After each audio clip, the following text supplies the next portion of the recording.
For me, Continuum has really been an exploration of health, yes, but also, I guess I'll just say, life and beyond.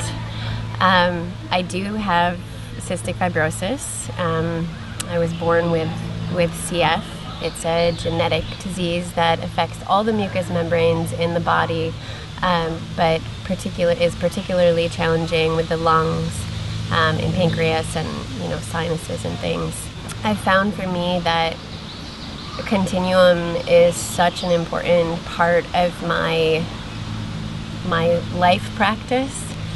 I've been able to keep growing and expanding in breath, which is something that is kind of unheard of for someone with cystic fibrosis. The disease is a progressive disease without a cure, and it tends to get worse. But for me, my experience is that through the explorations of continuum of breath and sound and movement, I've been able to keep agility and fluidity, and I've been able to have moments of incredible expansion throughout my lungs that I couldn't really access in other ways. I feel like with cystic fibrosis, it's also a disease of stickiness in the fluids, and Continuum has really helped me to know moisture in my body in places that otherwise might be stuck together. Some breaths that I've found particularly helpful and are part of my everyday life. One is the lunar breath, for sure. I use that sometimes when I have trouble breathing in the morning, just to settle into to help my nervous system to settle and to be able to find space in the places that are contracted. I actually also use lunar in substitution for sedation when I'm having procedures done where they might normally use sedation for inserting lines up into the heart, or for aspects of the beginning of bronchoscopies where they put something up at the head down into the lungs. So that breath has been incredible for that, incredibly helpful. And just in life in general, I would do lunar in the grocery store. I do lunar in the grocery store, do it everywhere. I was doing a virtual class with Emily at one point, and I actually had a bleed from my lungs, which means usually there's some sort of like gurgling sensation, and blood starts coming, and it can be life-threatening.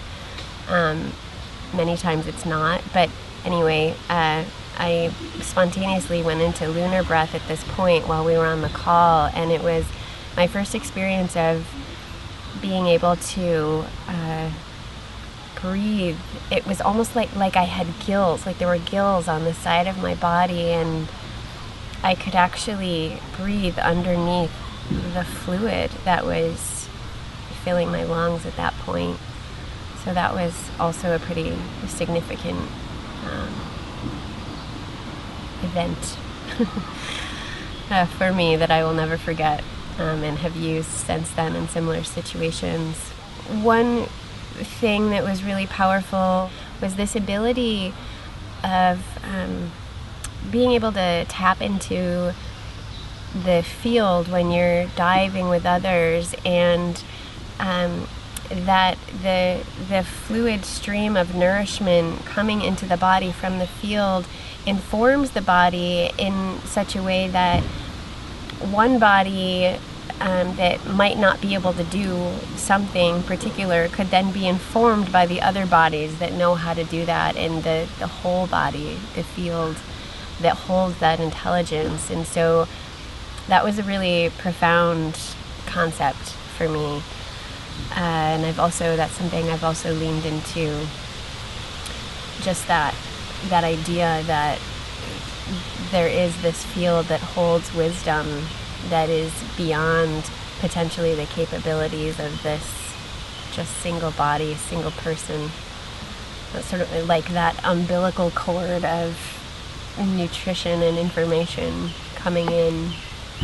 But most importantly, Continuum has just been a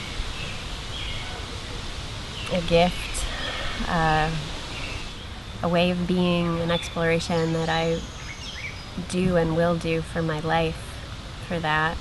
And I actually also see it as an offering for all of life. And a big part of when I move and why I move and when I dive in is, yes, for this body, but also for all bodies, for this body, for this body, for this body. So it's also an act of devotion for me personally, and I am forever grateful.